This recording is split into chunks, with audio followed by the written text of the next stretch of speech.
Hi, my pickles. My name is Sarah, Pearls of Wisdom and Food with Keto Under 20.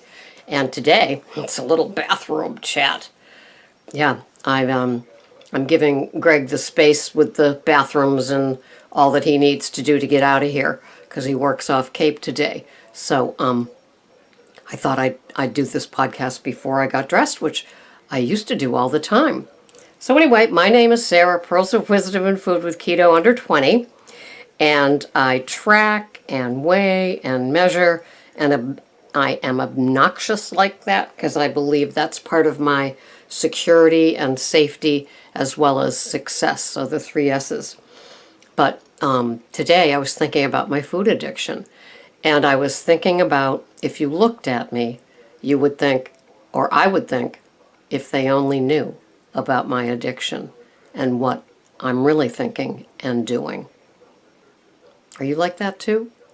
Are you working on your food addiction and realizing, like, if the world only knew what goes through my head, how many flash things happen when you see something that would probably stay on your triggering, craving, caving short list? What happens?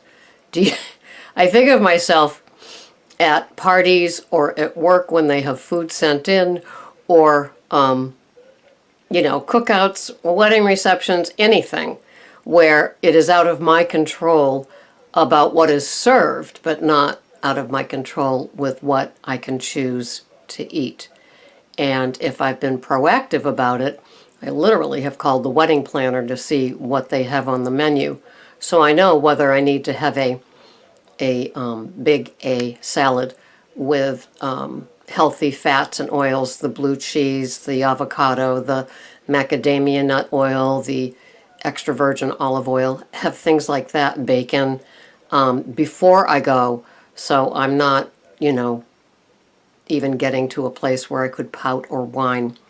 And so if I go hungry, there will be an if they only knew going on inside of my head. I don't see faces when I'm subjected to those things. I only see the food item on the tray, on the buffet table, on the plate that's served. I mean, it's really, if they really only knew, And I've done that, like, say, when I used to work at the shelter, and they would have a Panera's special luncheon, and everybody would get what they ordered, and those BA cookies would come.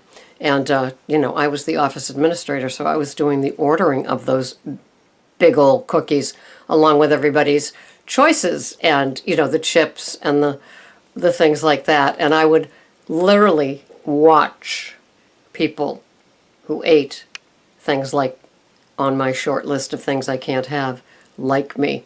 And I would, just clearly have a fantasy eating event, like I would just watch their hand to the mouth. They're sad, isn't it? But that's how I operated. And then at other events, I could see people like me who were unaware and unconscious of eating. And one of the things that OA taught me, and this is way back in the 1970s, so some of you might not even have been born then, is that I don't eat standing up. So to go to a wedding reception that's like appetizers only, or an hour's worth of appetizers while everybody lubricates at the open bar, were always long for me, because the servers were walking around with plate after of things that people could have with their alcohol, and I had that no eating while standing rule. So it's almost like I wanted to take the bacon wrapped scallops and put them, aside to have on the dinner plate, and that would be my entree with a salad and the green beans or something like that. So if people only knew what is going through my mind now, even before, some of you might chuckle at this too, before keto, when you were either Weight Watchers with points or counting calories, you didn't see an item, you saw a point amount or a calorie amount. And now with keto, you see maybe perhaps a carb amount. And then, like, you get to the wedding cake part, and it's like, well, no, that's 2 times the amount of carbs that I'd eat in a day, and the piece wouldn't be big enough anyway, right? Because I'm going to be having I'm going to have 2 pieces and throw the cake away on the second piece and just have equal thicknesses of cake and frosting, because that's my food addiction. And so it's amazing when you look at the food that you're not eating anymore and you're still doing calculations in your head as if you were still calculating the calories or the Weight Watcher points. And the possibility of even having it, not to mention the possibility of, that you could get away with it, right? Or that suddenly having a treat day seems like a possibility. If you were to practice what would Sarah do, WWSD, or call me or text me, you know what I would be strongly suggesting that you don't do. So, if they only knew, my addict, who I call Ms. Slick, is very active all the time. No matter how disciplined and structured and tracked and measured and weighed I am, my addict is always pushing in.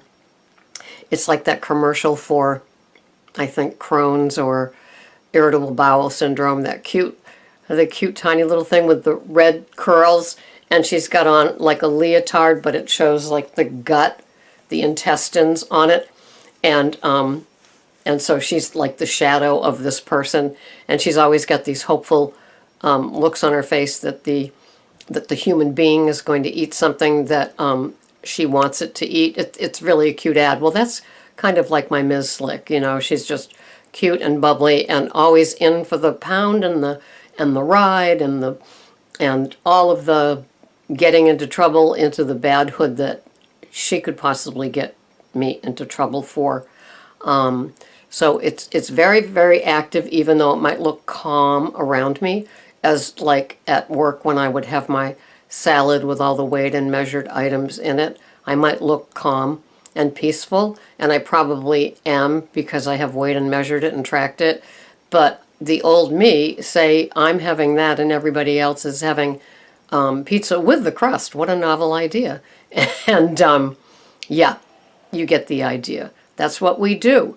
And so if they only knew what goes through my head, and it doesn't go away. See, that's the deal with me with my food addiction. It's not cured, never will be. It's just managed with the sane Sarah at the wheel and in the right neighborhood with the right types of foods, doing what she did yesterday. Because when I do today what I did yesterday with weighing and measuring and tracking, then I'm going to have a good day. I know I'm not going to be into the dangerous areas that could get me crazy. I'm never too busy to track, weigh, and measure. And if I am too busy to do those things, I need to slow my butt down because I'm forgetting what is most important. Because if I don't have my food in order, this isn't in order, there's no tracking, and before you know it, there's no podcast. There's no motivation for me or for me to be giving to you. So I have to be very, very careful. So if you only knew what goes through my head when I'm looking at any type of food, whether it's what I'm supposed to have or not supposed to have, there is a whole roller coaster of emotions that still goes on. And so the exterior is almost like an actress at times. But we get through it. We do what we have to do. We can pat ourselves. We can high-five ourselves in the mirror. We can kiss the mirror because we've taken care of ourselves. And if you only knew is like a wink wink to yet another addict. And I'm not around any of you. You're not around me. But we can all wink wink and know that we sometimes go through the same process to get to that abstinent way of eating with our Keto Under 20. This has been Sarah, Pearls of Wisdom and Food with Keto Under 20. And I have put in what I'm having today, and I'm excited, and I will see you the next time. Thanks so much for watching. Bye-bye for now. Don't forget to subscribe. Bye.